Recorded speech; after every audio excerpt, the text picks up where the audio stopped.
केदारनाथ यात्रा मार्गावर दरड कोसळल्याने रस्ता बंद, यात्रा तात्पुरती स्थगित.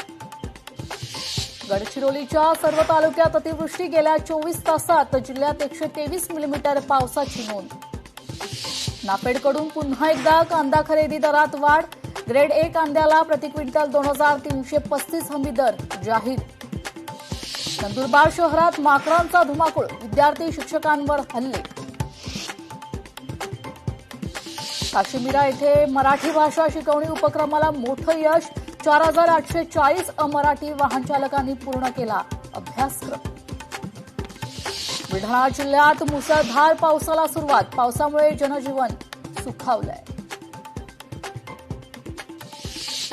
मुंबईतील धरणांमध्ये 88.49 पाणीसाठा, विहार, तुळशी, तांसा आणि मोडक सागर धरणे ओव्हरफ्लो.